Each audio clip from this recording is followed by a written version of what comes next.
I don't call it work. I don't, since I devoted my life to this way of sharing, I let go of the concept of work, holidays, and, and home as well.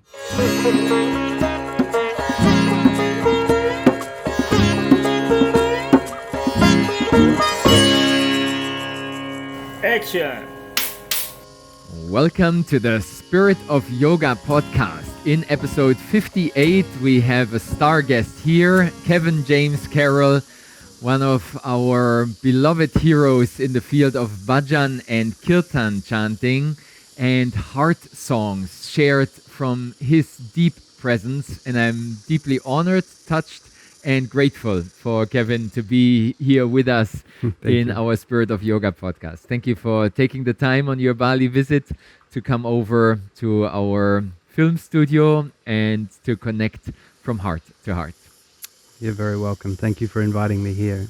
And I hope I have something of value to share with your listeners today. For sure. So maybe we start there also with an introduction, who you are. I briefly mentioned bhajan, kirtan chanting.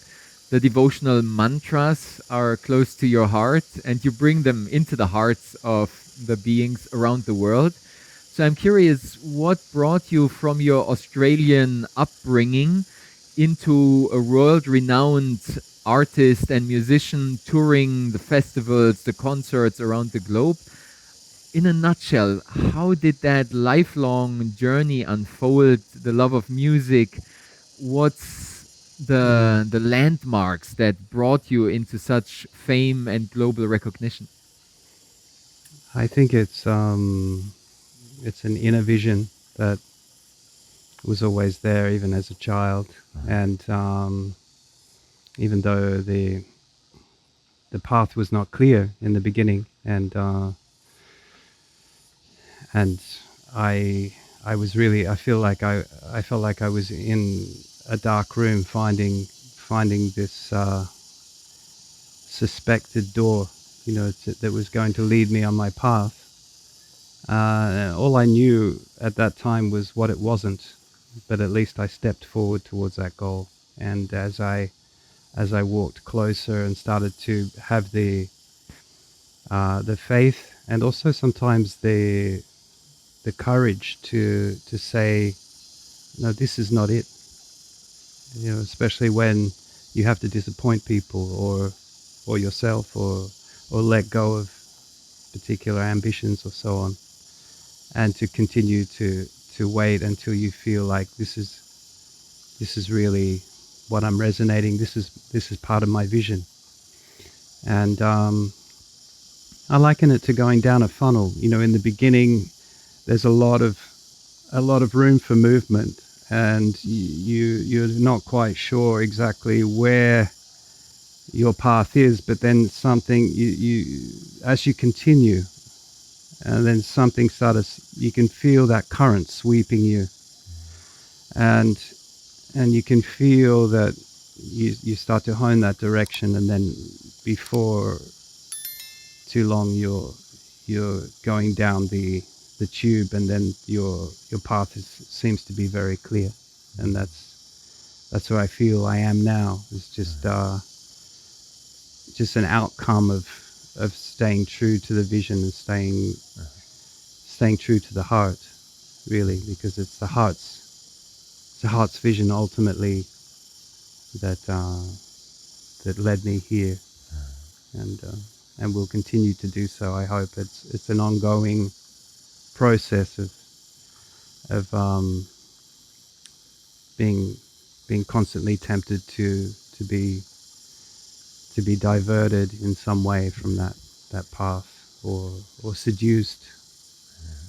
And I think we all relate to that. Yeah, exactly. That alignment to the deepest calling. Mm-hmm. And then in a way honing in, narrowing down, not streamlining, but in a way going with that stream, that heartfelt, deep calling, which then brings us back to what matters, almost like a gravity pull, despite of the distractions and seductions, as you Mm, mentioned, focusing on the priorities and coming back again and again to what truly matters. yeah. And it's, I mean, if you look at the way that the river flows to the sea, it's not a straight line. Or the way a butterfly flies or a bird, even though it leaves no trace, its path is not straight. And even an aeroplane flying from Madrid to Bali, they have to continuously navigate Yeah. and I'm on my. So yeah, it's it's perfect to, it's nice to flow and to accept the diversions, but just not to go too far to where you lose the path altogether. Mm. I think that's the important Ex- point. Is that Exactly. you can if you stray too far, you can lose your orientation altogether and find yourself swimming out in the ocean. Yes. Navigating those storms in the open ocean Mm, and staying on target, aligned with a deeper mission. Maybe that could be actually an interesting topic to dive for a moment into some example, an anecdote where you had a challenge in your life, where there was a temptation, you even called it a seduction, getting seduced into something diverting, digressing, mm, misaligned topic, theme, people, location, vocation, anything which distracted you and maybe shook you out of your balance for a few days or years, and then how you managed to return to that deeper calling of the heart. mm. Well, rather than pick out some particular moment or story, um, I have arising in me a vision of the process of that Hmm. I feel may be more useful Okay. Yeah. or relatable to our listeners, and that is that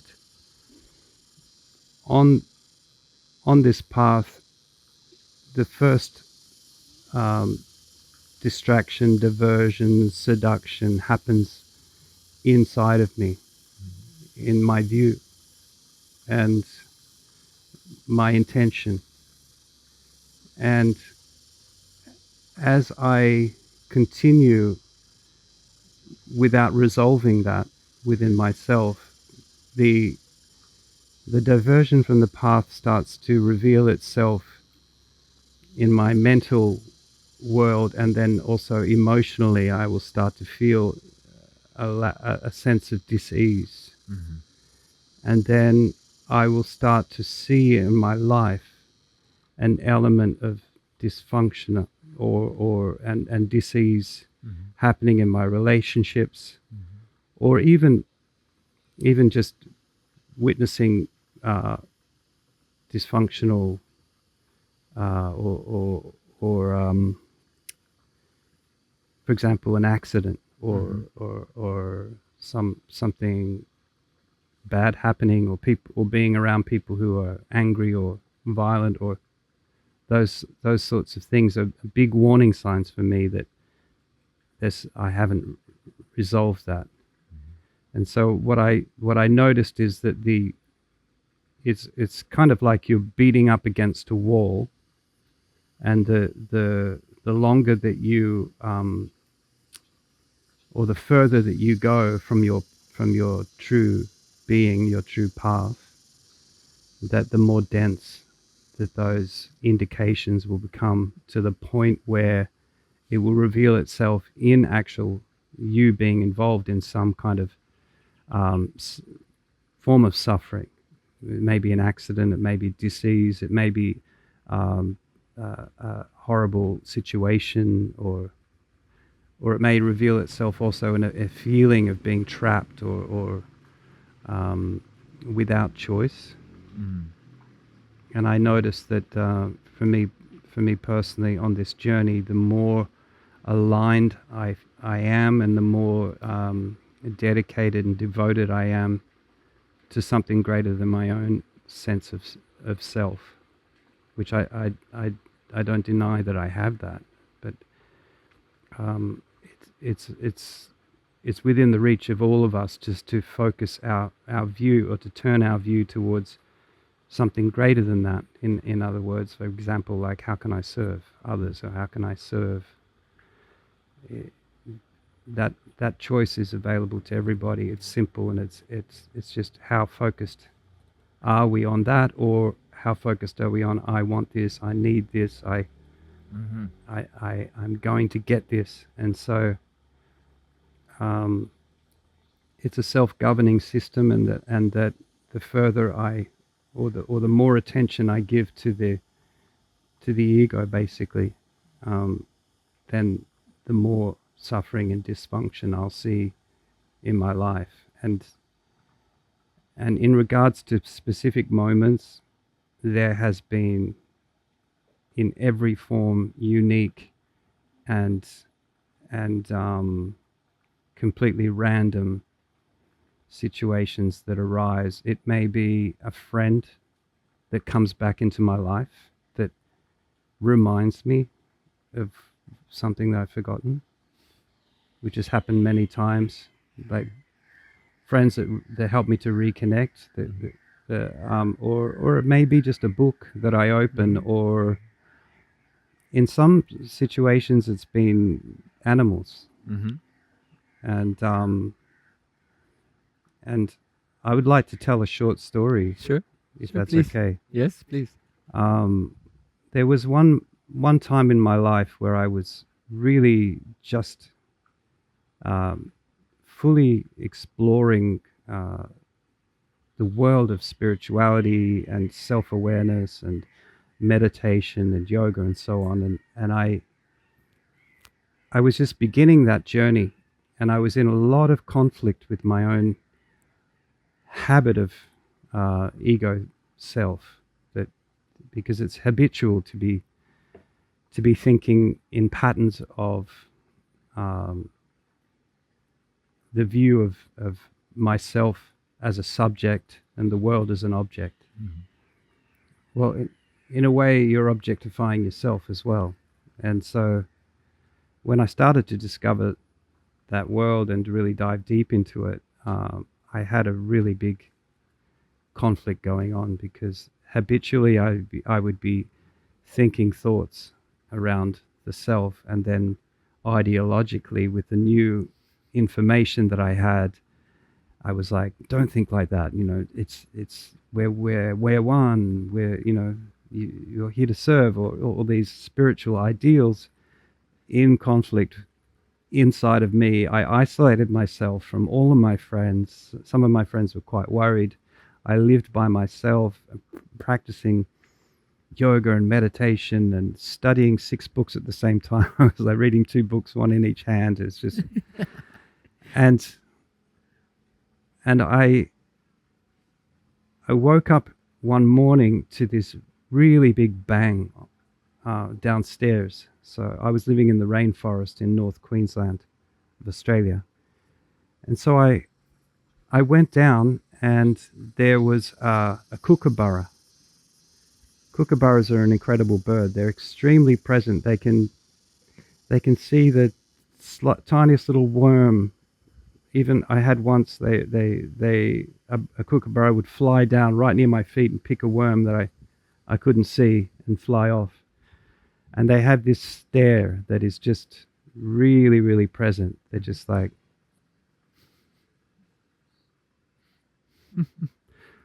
and so this kookaburra had flown into the window and had sunk down to the base of the window and was pecking its reflection. And I was like, why are you hurting yourself? Like, go. And so the bird eventually flew off, and then the next morning, bang, I'm woken up again, and the bang, bang, bang, bang, bang, bang. It was like attacking its reflection in the mirror. And I was like, what are you doing? Like, this is so silly. Get out, go. And the bird was almost ignoring me, and then it flew away. And then the next morning, again, bang, bang, bang, bang, bang. And this time I woke up and I was like, I felt that I was angry, and I felt it like a furious. So I grabbed a towel and I was going down to throw the towel over this bird and catch it. Not to kill it, but to sort of shake it up and say, "What are you doing? You're beating your head against your own reflection." You're starting to get the message now. And so I stood above the bird with the towel, and it looked up at me, and I just thought, "What am I doing? Why am I so angry? Where's this coming from?" And then I felt like my hair's starting to turn up on my arms and to see the situation. And I put down the towel and I walked inside and I sat down on the chair. And I was just like, what's happening here? And then the kookaburra flew around and sat on the balcony railing, and the door was open, and it flew in, and it sat on the chair beside me, and it looked at me like this, and then it looked out through the window, through where it was hitting, and it went, looked at me again, and the moment it looked to me, the hairs on my head and everything, and it's this wave of realization, like, why are you fighting your own reflection? And then it just flew outside. And I was in disbelief. Like, did that just happen? And in Australia, we have a bird, it's called the willy wagtail. And, well, I don't expect you to believe this, but to confirm that it was real, in flew a willy wagtail. It sat on the same spot in the chair. It puts its fan out, has a fan tail like this, and it does this little dance around, and then flew out the window again, out the door. And I was just, okay, now I need to take this sign. And it was the beginning of me ending the war with myself. And to understand that even though I may be apparently drifting further away from the direct path, that I needed to go through that in order to have that understanding. And that, that's why I'm here. That's why I think all of us come here into this dimension, to this experience of having a body, living a life, so that we can gain strength and learn how to be responsible with the gift that we've been given of being a part of this creation. And so I think that for all of us, there are many signs and symbols, and the further we get from our path, the harder the lessons come. And so I encourage everybody to deal with our alignment issue of being aligned, and our particular view and our intentions, to work on that on a subtle level is a lot easier and a lot more efficient than to go into denser levels. But sometimes we need to do that, and that's okay too. It's all perfect in the end. You spoke on the topic of the ego going on its own priorities and selfish tendencies. And then you mentioned the being of service to others. And that resonated with me, this intention of not just serving ourselves, but being of service. And that is part of the realignment of what truly matters in our life. And then these dynamics, interactions, as you described, you meet a friend who brings an eye-opening topic back into your life. some inspiration from a book or the birds. These reminders Mm. reminds me of a statement. We all need to be reminded more than we need to be taught. So it's not about a new lesson, but kind of reconnecting to what truly matters. And that can be, for example, also our interpersonal relationships, our connections in the smaller circle, in the community subculture, but also generally with life to be aligned Mm. and get out of our selfish bubble. Which when you were telling the story with your intensified practice there in the jungle, I remember many periods in my life also of this kind of like trying hard to go deeper on the spiritual path, which has its value and benefit and beauty. Mm. But sometimes we get a bit too worked up on my purity, my progress, and my deep states, and then struggling, as you described, with this reflection topic with ourselves and kind of Mm. locking ourselves up a bit too much, and then reconnecting to others can be then not only eye-opening but heart-opening and Mm. being human again. Maybe you want to speak on that I service. think you're raising a really important point of when we are on this journey of self-discovery of a spiritual path of learning different practices and so on to achieve ultimate enlightenment. Um, if we come from a space of doing it for yourself, um, ultimately the self has limitations because it's revolving around a thought process that exists in time. And to our detriment, if we don't realize that limitation is cyclic, it doesn't actually go anywhere, then we've ignored the fundamental point of enlightenment, which is openness, space, freedom, and it's beyond the self. So that's why I use the example of how can I serve others as a way, as a tool that we can use to direct our mind away from that cycle. Because if we do it for ourselves, we get to a certain point and then it just curves around. And I know this from experience, and I'm in that wheel. It's just a endless wheel, and you eventually, I guess, at some point we get so tired and we just step off and realize that that our very nature was always pure, and enlightenment is our natural state that is in relation to the second point that you made, is that when we are in connection with our friends and family, it can open our heart, and the consciousness of the heart is naturally and effortlessly connected to the oneness, to the unity, to the intention, the ultimate intention, which is the upliftment of all beings.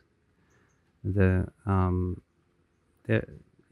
we can direct our mind towards that through many different thought patterns or points of view. As for example, how can I serve others? But if we still have the habit of continuing to fall into the trap of the ego, then there'll always be the underlying motive of I'm serving others, but you start to seek recognition. You start to view yourself. Just like that. We're in Bali. To view yourself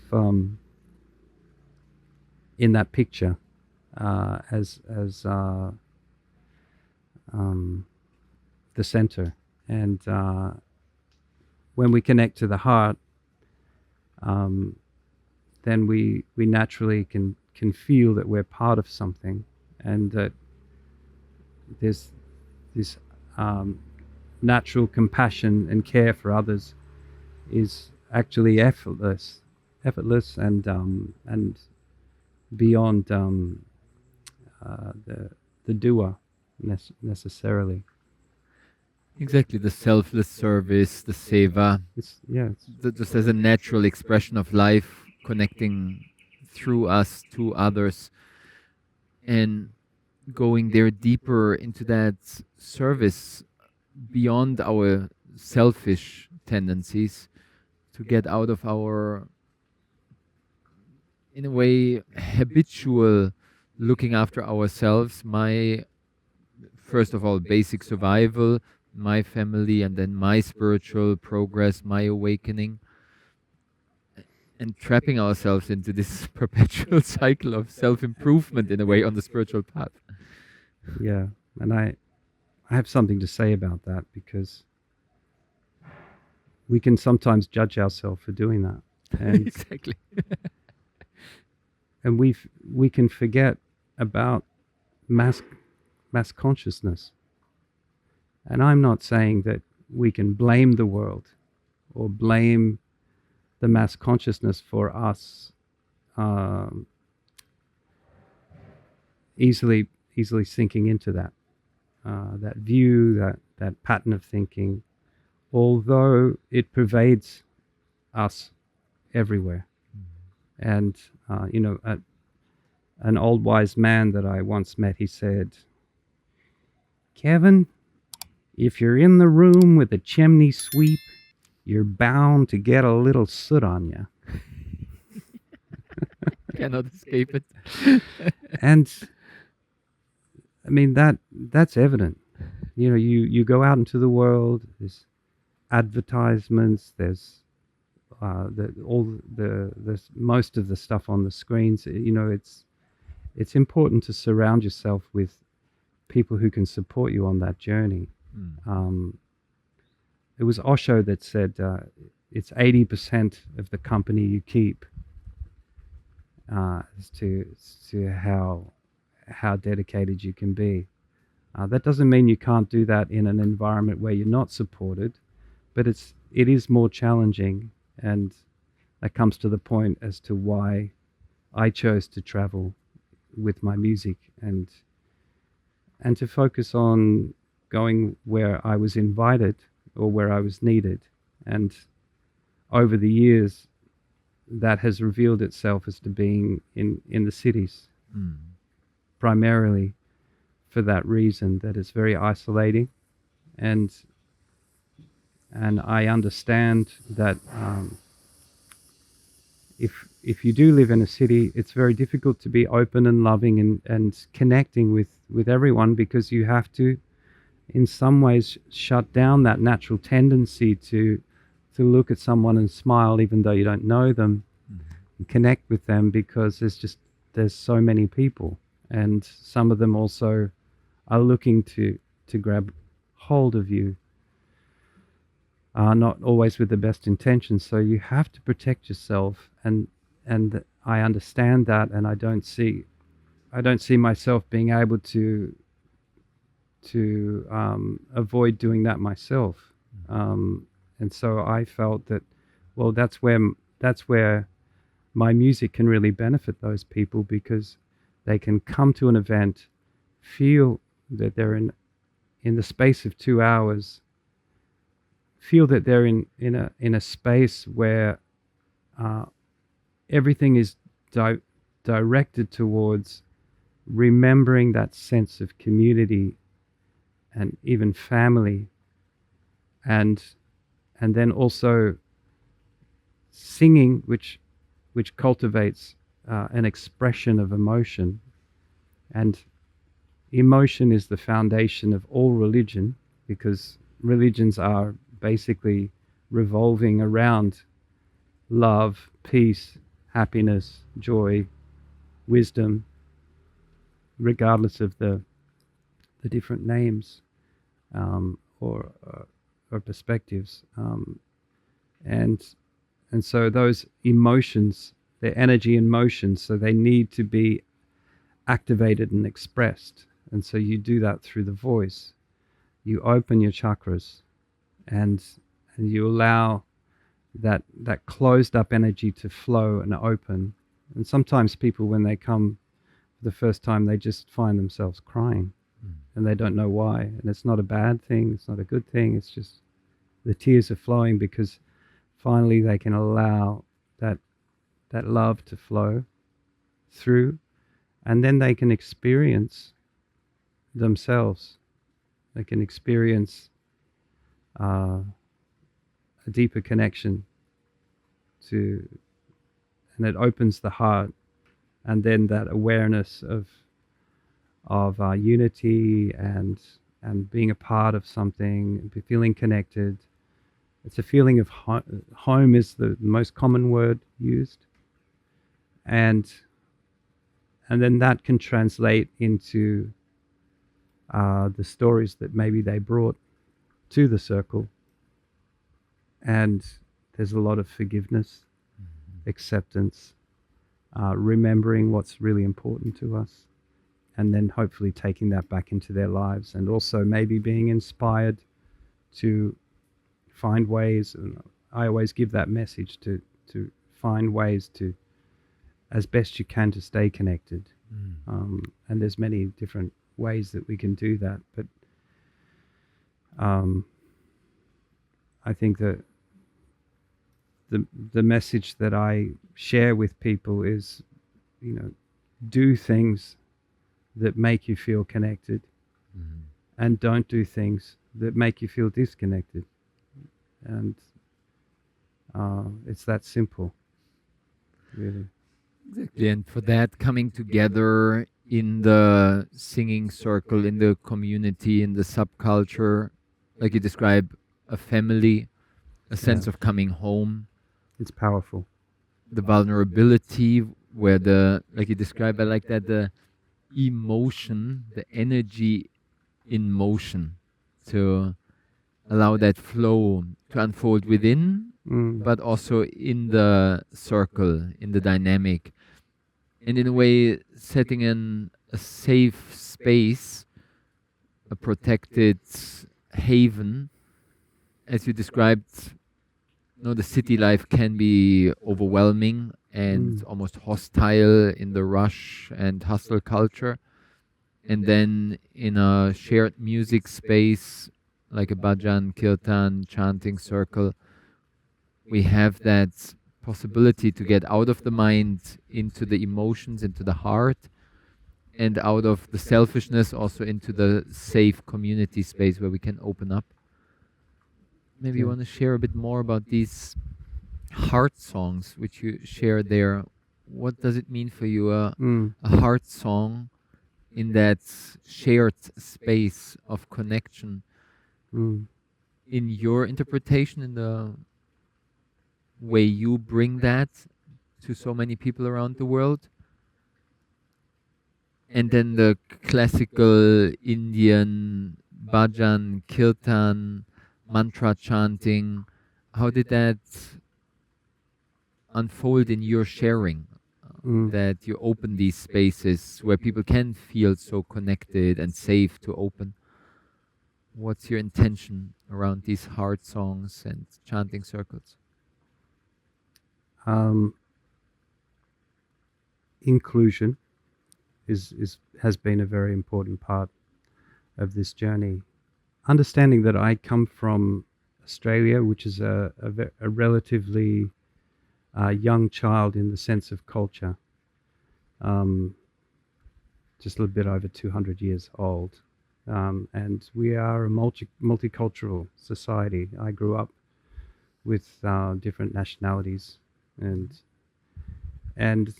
then we didn't have a really strong religious culture as well. My parents were both Christians, but my mother decided to go to a different church, Catholic church, but it was only for maybe for funerals or for particular, not every Sunday, that sort of thing. And it was never shoved down my throat. And at a young age, I asked my mother if I could stop going, and she said, "Yeah, it's fine. Stop going to church." And so myself and especially where I gravitated to was an alternative area within Australia where it's called the Rainbow Region, and everybody was traveling to India, to Asia, and everybody was quite unique in their worldview. You go to people's houses, and the library is, the Bhagavad Gita, the autobiography of a yogi, this um, Maharashi, just all different uh, spiritual views. And then you know, I had started traveling already before that and discovered all the different music and devotion around Asia. And so I shared this world of discovering what the whole world had to offer rather than just my local religious beliefs that I had somehow actually turned away from with a bit of disgust. That I, I looked at it quite negatively, and it wasn't until later years that I turned back to Christianity and started to look at it with a more objective view and to sort of find the gold that is within it and understand why it's so popular and why it also should be preserved and should, but well, it will be. But I inherited a more of a universal view to religion because it was like a bit of this, a bit of that. And so I found myself also, when I started to travel more, looking for what they all had in common rather than their differences, because I didn't identify with one in particular. Finding their common denominator, their shared vision. It's a natural outcome of when you start to explore. It's like, well, I've learned this from these views, these teachings, these religions. How does what I have affirmed and related to within those fields, how does that relate to this one? Where does that fit in the picture? And I started to see that, yeah, there is, at its, on a fundamental level, there is emotion, love, peace, joy. And I started to realize, well, emotion doesn't really belong to the ego. I can't say I am love and you're not love. Or I can't say I am peace and you're not peace. If you want peace, you can only get it through me. I mean, it's so ridiculous. And that's the fundamental truth. Yet still, that every religion will tell you is that you are love and you are peace. So there's a dichotomy there. And so I started to realize that within the limitations of the mind, because it is unable to identify or attach itself to those ultimate truths, then it will form a belief system that can fit within the field of thoughts and identity. And my focus was then, well, how can I provide that feeling of, because within a religion, within a belief system, you can connect with God. You can feel those feelings and emotions to flow through that belief system. So how do I provide that for the people like me who've turned away from religion and that are exploring and that are taking a universal view? And so I decided that that feels like that's my path, is to provide something for those people who are open to explore what do we all have in common, and to redefine ceremony and to have a bit more of a universal uh, belief system without necessarily focusing so much on the belief, but more on the devotion side of things, of opening and allowing that when we do, like we spoke earlier, how do I serve changes my view. So also when I send my love and devotion to various names that are given to God or to the source or to the self even, because they're interrelated, then that can open those channels and you can have an experience of God within yourself. And so we sort of create a bit more of a ceremony with our music. And so in Australia, we would call it bhajans. We would say it's a bhajan night, which means a devotional hymn, devotional song. And then when I started to travel to Bali, I noticed that people were calling it kirtan.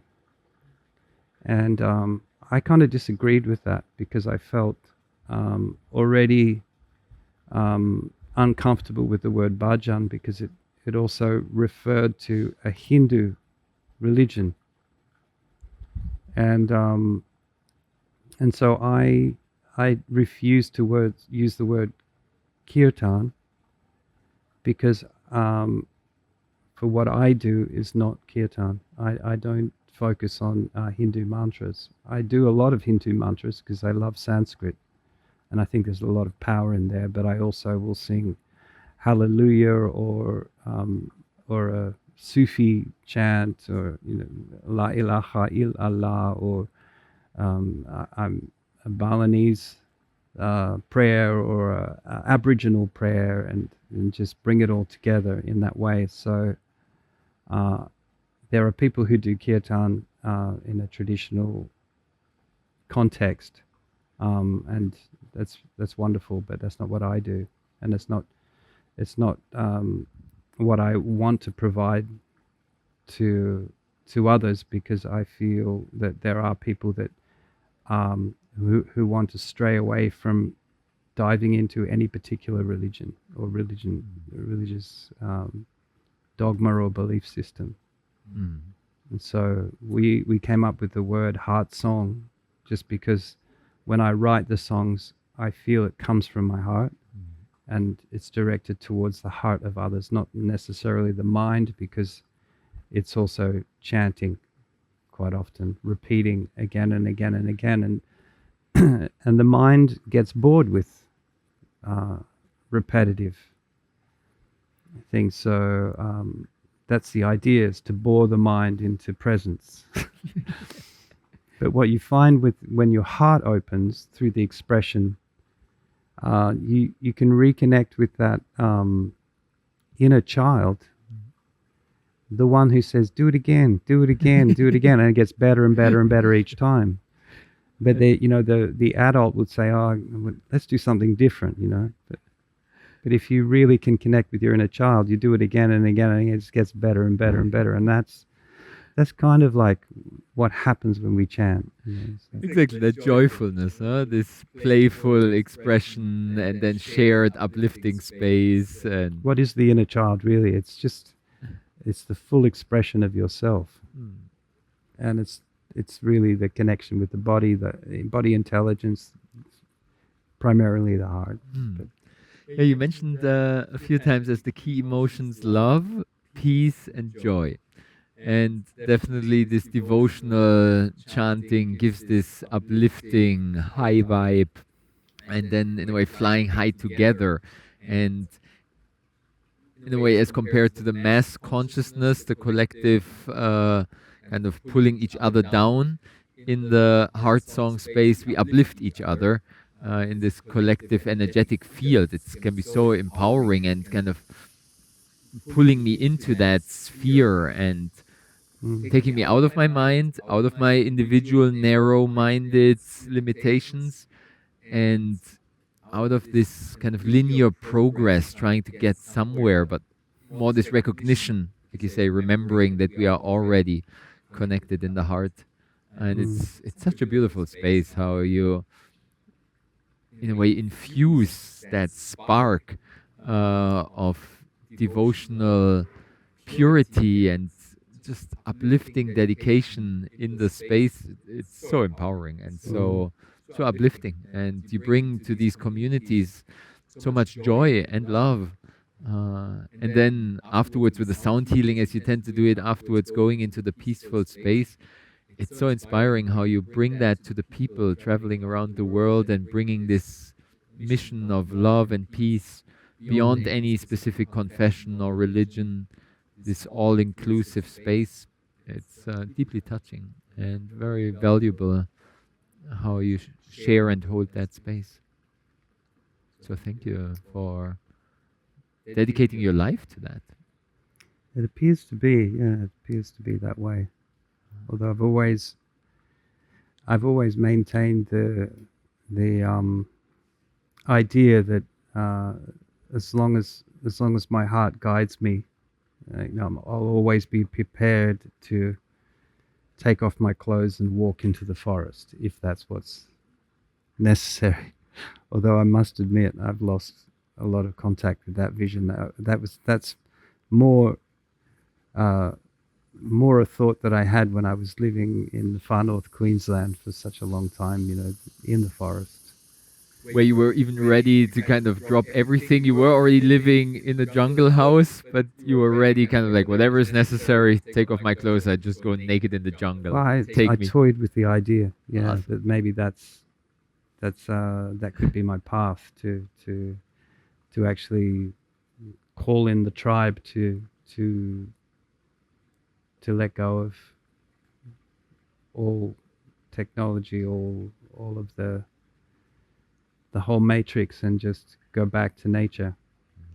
But the reality of that is something quite different in Australia, unless you're really deeply connected with the Aboriginal people, which you would have to go to the desert and be initiated and accepted into the tribes. And at the time I was a raw foodist, vegetarian, vegan, impossible. Maybe we can stay a bit on that topic of the nature connection. So we explored the community, the shared heart space in these chanting circles, but then also this nature topic. We came from your jungle house and the birds, and you brought us back to this deep nature connection. Reminds me of many of my solitary retreats, 49 days alone in the jungle on a rock meditating there. So I know this connection to the raw forces of nature, even though in Thailand it's not as rough as in Australia with all the venomous and poisonous animals and all the challenges. But I remember seeing some snakes around the rocks, and I knew that there's cobras and and so on. So Mm. there's something to this rawness of nature, the directness. Um, but even no, it doesn't need to be the jungle and the extreme, as many of our listeners are more living in a domesticated, civilized surroundings. Maybe you can share some inspiration how to cultivate in the normal city life or more developed countries, how to cultivate this nature connection, this nature mysticism, to keep the optimism and go into this. Mm. I love the name of your band, optimistic connection to nature. So how to no, not just go for a hike in a functional way, but how to bring that mystical, spiritual depth into the nature experience when we go to a park or go for a walk, how to Mm. approach it with an open heart. Well, you just said it. Yeah, an open heart. How do I open my heart? Because I think whether it's being in nature or words of truth that maybe you're reading, studying some philosophy, or you're listening to a podcast or watching a video or so, um, that is directing you towards a greater self-awareness. Um, if we're not with an open heart, and we are swimming in thoughts or continually thinking, cyclically thinking, revolving around a self, then whether it's nature or profound words, it's kind of like drops on a red hot frying pan. They don't sit, they don't stay. And I've seen, I mean, I live in nature, and I've seen various visitors come to stay with us, and some, they just don't see it. I'm like, I will point I feel like I need to point it out to them, and they're like, oh yeah. Oh, yeah. And then there are others who are like, wow, this is truly a magical place. And I feel I relate to them, and I guess it comes down to our own responsibility that we take to understand the importance of keeping an open heart and keeping a connection with pure awareness and presence, and not be so caught up in objectifying ourself and to be objectifying the world. And so that when you do go into nature, you'll feel a relationship to it. And I think the further we get from our own nature, the more alienated we'll become from nature. And that's probably why you don't see so many, like, for example, somebody who's like really involved in the city, and maybe they're as we can see clearly that if you do really involve yourself too deeply in the city mentality,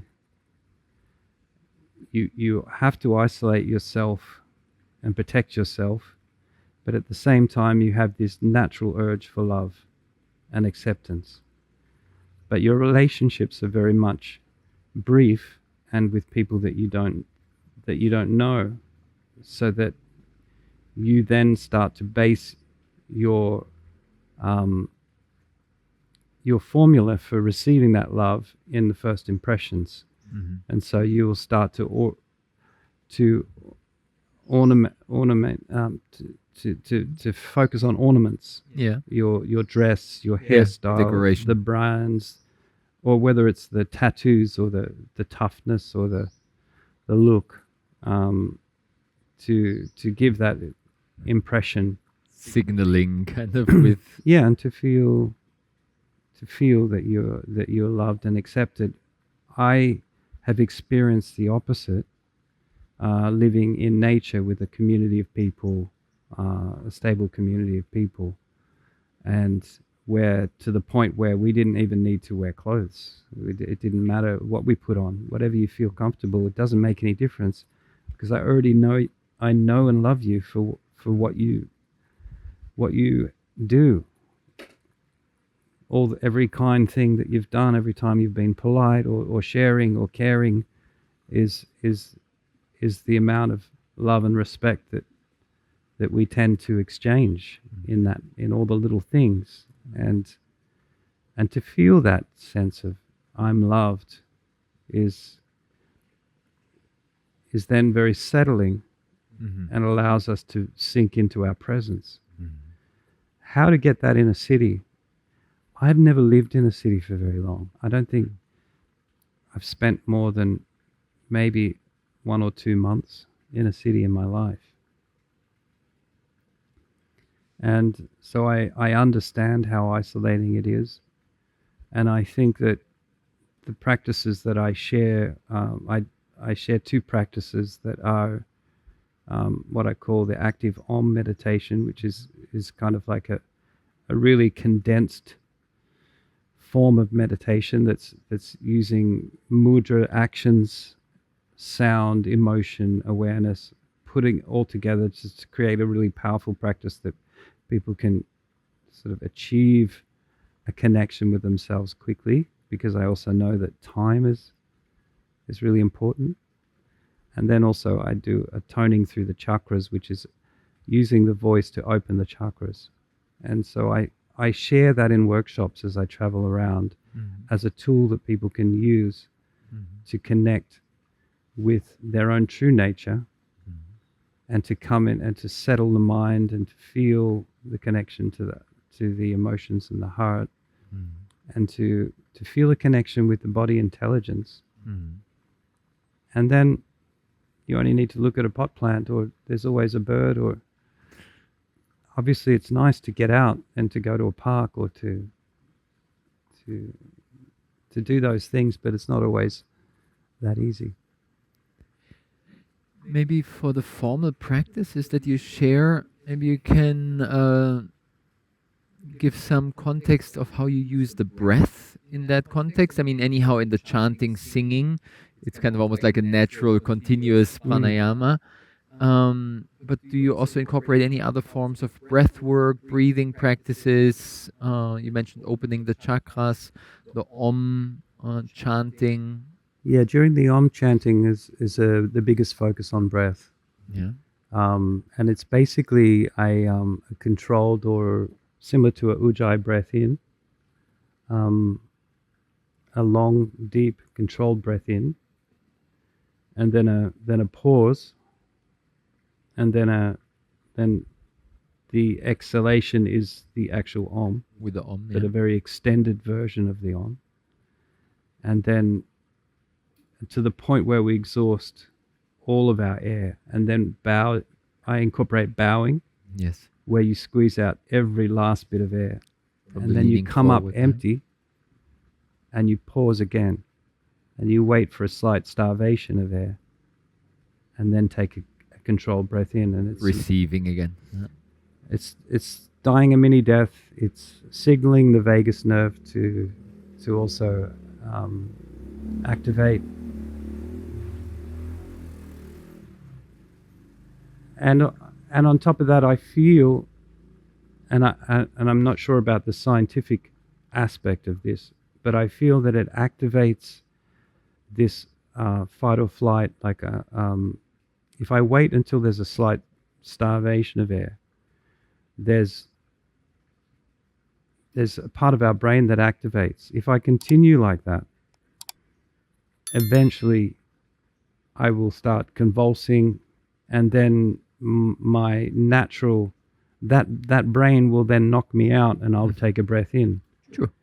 And so I wanted to contact that self-preservation kind of primal, instinctual brain, and to say to it, it's okay. I'm here. I'm present with you, because I feel that connection with that brain is really important, because it's the deep-seated fight or flight consciousness that can, if we're disconnected from it, it can pervade in our thinking and cause us to be easily in fear and not recognize it. Exactly, like an underlying aggravation of this not being enough, fear-based, paranoid, Yeah. contracted state. If we have the connection with that, if we're doing that meditation in the mornings, then we can recognize it. We know it. And so then when it does arise, we can recognize it, we can bring our awareness into it and not be swept away by it, into thinking again and again and again, one thought flowing from the other, and the next thing you're out in the wilderness and you've disconnected from your true being. And so it's very easy to feel, even just watching a screen can activate that sense of self-preservation. We don't realize it. From someone who, like I said, I spent 10 years unplugged from the system, and so I wasn't watching TVs or screens or movies, and ever since then, I have not been able to watch any of the mainstream movies with all of the violence. I've not been able to watch it. If I have, I find it very disturbing Similar for and me, yeah. lasting effects. And I think we've become numb to that. It's a cheap and easy way to create films that keep people captivated, but it's to our detriment to see. People are not what you see on the screens. People are not like that. That people are generally, by our nature, kind, and I think when we contact that open heart within ourselves, we bring out the best in those that are around us, whether they're a thief or a murderer or so on. You won't even know, because they'll walk away from your presence feeling good about themselves and maybe even inspired to take a turn. And that's how we create heaven on earth, I think, by being that. What is heaven other than our own idea of what we think is heaven? And so where does that idea come from? From our deepest, most profound yearning within us, right? And that's what we can connect to, and we have the tools to do it. And if you can devote your thoughts and also what you offer to the world that helps other people in that way, then that's a really, really wonderful way to live, because it also is bringing you into that space. And that's the offshoot of I don't call it work. Since I devoted my life to this this way of sharing, I let go of the concept of work, holidays, and home as well. Exactly. There's considerable overlaps between you facilitating these chanting circles, opening that heartfelt space, and how in that sharing you inevitably are in the position of being fully present and opening and holding that sacred space. There's a direct similarity to also facilitating an asana class or a pranayama breathwork or meditation session, whereas the facilitator, we first of all need to tap into the field ourselves, because otherwise how can we authentically open that for others? And that's a beautiful vocation, not a work, but a responsibility, where we develop this not only intention, but ability to tap in. And then in the shared interaction with the class, the group, the circle, uplift each other. But there's a certain beauty in this work of holding the space for others. It kind of puts us on the spot to be more on, to be, in double quotation marks, the best version of ourselves. Like we cannot really slack, and that is an empowering responsibility, which puts us on the spot, and then the magic happens. Then the dynamic unfolds, and then it's not so much us doing and trying to be the best and performing and judgmental of the etiquette, as you mentioned, the ornaments and all the decoration, but just then falling into that space of presence, and then it just happens through us. Yeah, the magic unfolds. Absolutely. Maybe you can inspire these yoga teachers. A lot of our audience are facilitators of different sessions. Maybe you can give some tips and tricks, like how do you tune in for shared space? How do you tap into the field? How do you prepare? How do you tune in? directly before it starts? What's any intention settings, or Hmm. how is that process for you that you step into that role of holding the space for others?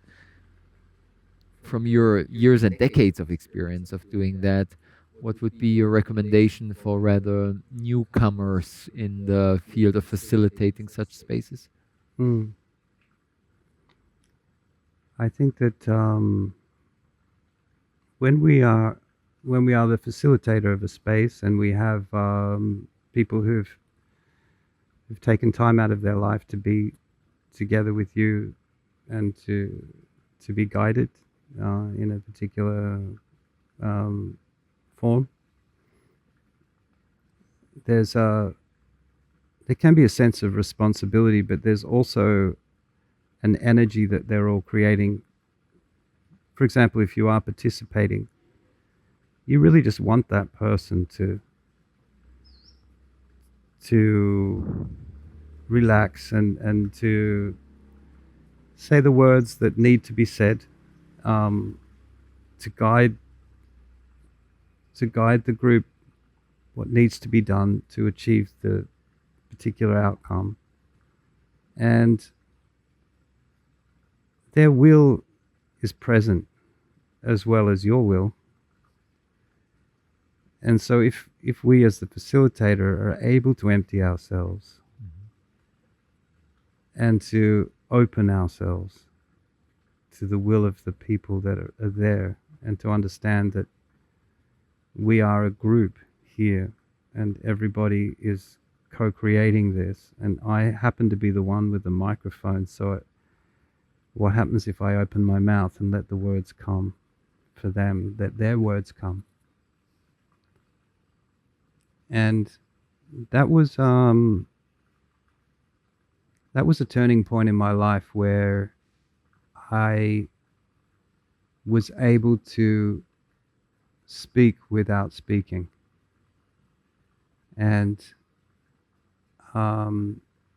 I remember the moment that happened, because when I first began this journey, I never used to speak. For the first 7 years of holding circles, I did not say a word except take somebody's hand and let's take a deep breath and make 3 ohms together, and that was it.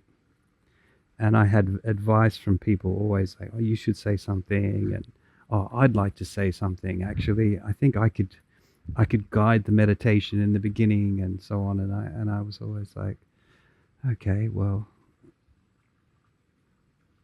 maybe, But I always would say, if I speak, I would like it to be authentic. And I'm nervous. I'm not comfortable. I can speak to one-on-one very easily, but to speak to a group of people, it's different, because they're all, it's so different to speak to a group than just speak with one person. With one person, I would relax and the right words would flow, and it took me 7 years. 7 years is a considerable period of regular circles. Yeah, once a week. And what actually triggered it was once I was part of a circle where I didn't really know everybody, and there was quite a few odd people that came that weren't really resonating with the chanting. For example, one woman brought her husband along because she thought it would be good for him. And he was just really uncomfortable. He couldn't even cross his legs, and he was just sitting against the wall, and it's just like arms like this, and wouldn't sing. And then at the end, I always would make a circle and we hold hands. And actually, I was holding the hands, and one of the hands was his. And so, because he was sitting to the side, and I said, "Come forward, let's make a circle." And so we were holding hands, and I could feel, on one hand was my daughter, who was playing harmonium with me at the time, and his hand, and I felt like we hadn't achieved what I wanted to achieve during the circle. And I could feel my daughter's pulse beating, and I could feel his pulse beating. And I just thought, I'm not letting go. And I just focused on my heart, and I was holding there, and I felt the boom, boom, boom, boom, boom, boom, boom, boom, boom, boom, boom, boom, boom, boom, and both pulses were beating at exactly the same time. And I thought to myself, I wonder, could this entrainment continue around the circle? And I just held and waited. And then suddenly I felt that this hand start to shake, and I looked over and he was melting and crying. And I just realized our hearts were beating as one. So I squeezed the hand, let go, and I bowed. And I said, thank you, everyone, in my silence,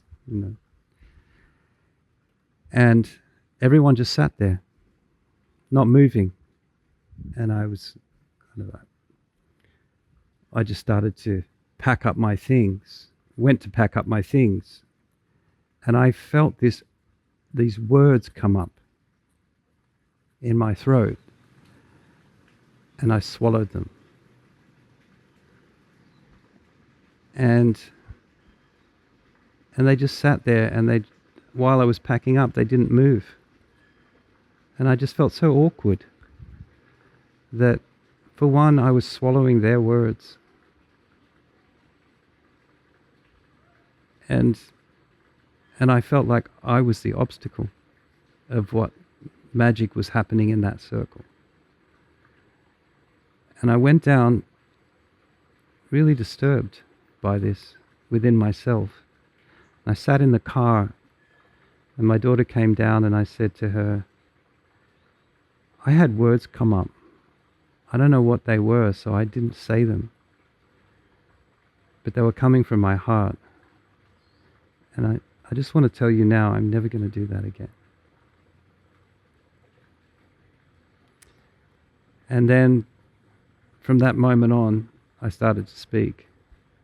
And honestly, I don't know what the next word is. And sometimes I would find myself drifting into some place that I have no idea where I'm going, and then it would conclude in a song that was the perfect introduction to the song. I had no idea what I was going to play. I just start playing that song, and then people would come up afterwards and say, even 10 years later, what you said in the circle really resonated with me. And I'm like, I don't know what I said. Can you remind me what I said? And so, the point I'm making as a facilitator, sometimes the words are not your own. And if you have that responsibility of having the microphone, you can honor those words and understand that we are all connected, and there is a group consciousness that is present.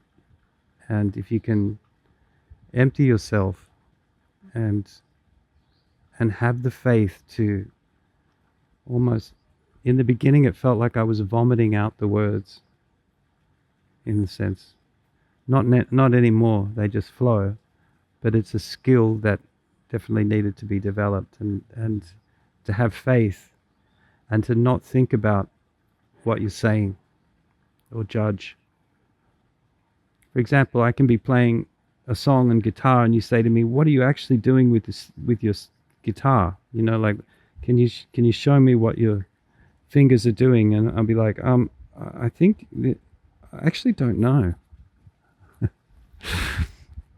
And so, yeah, it's a bit like that. Allowing this intuition, this intuitive flow to express through us. Huh? Yeah, and wisdom. Mm-hmm. Wisdom comes out of absolute spontaneity. Mm-hmm. It's not. Wisdom is beyond the thoughts, although it will use what you have retained within yourself in the form of language, conditioning, beliefs, and so on. It will use that in some eloquent, beautiful way. If we allow it, if we learn to allow it to flow. And we all we all have that ability if we can relax enough Mm. into the pure presence. Beautiful. Thank you for that deep connection of stillness which you hold here in our shared space. And I trust that for many more years and decades, you will inspire so many people to go deeper and trust in that inner wisdom Mm. and give space for that deeper expression, slowing down, softening, as it's in your Opening. presence so natural, this peace and ease. Mm. So I truly appreciate how you hold the space for so many people. Thank you. And I trust that more and more will feel the call to step into that deep wisdom, that universal wisdom, this all inclusive, beyond the specific religious, cultural background, Mm. feeling that heartfelt connection to the One. Yeah, I think well, to offer it back to you, it's obviously with the practices that you share and the offering that you give to the world, you wouldn't recognize or resonate with or open the channels in me to share, because like I said, I don't really know what I'm saying, and yeah, I know you as well as I know myself, and I know the same goes for others as well. So yeah, hopefully our words and what we have to share can reach your heart and inspire you to always remember to calibrate yourself with the true nature within us, which is always interested in the benefit of all, the upliftment of all, and not necessarily all out there, but those around us. And that's where it begins, with the pets, with the people that are around you, whether it's in the shop or in the taxi or in the family, friends. The universe responds to action, not necessarily just beliefs. To turn those beliefs into actions, Exactly. that's where you start to see real results. Exactly. Yeah. And there, of course, the obstacles, friction can arise, but then the trust to continue and not get distracted, seduced, as you mentioned, but Mm. stay aligned on this deeper calling. And the more that you do that, the less friction and temptations and diversions will appear for you, Exactly. which is they'll become more subtle. And the more freedom, the more choices you'll have, but yet the more choiceless you'll become. Mhm. And that's why I say taking responsibility. Mhm. You, yeah.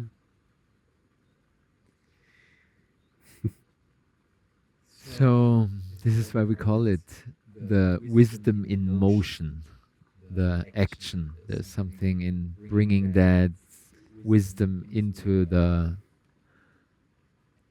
connection also with other people, in our actions, in our expressions of sharing the peace and passing on the love Mm. in this joyful way as you do.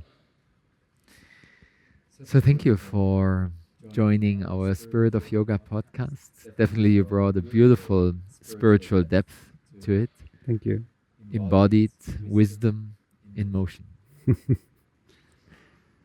So thank you for staying all the way till the end through this peaceful shared time and space.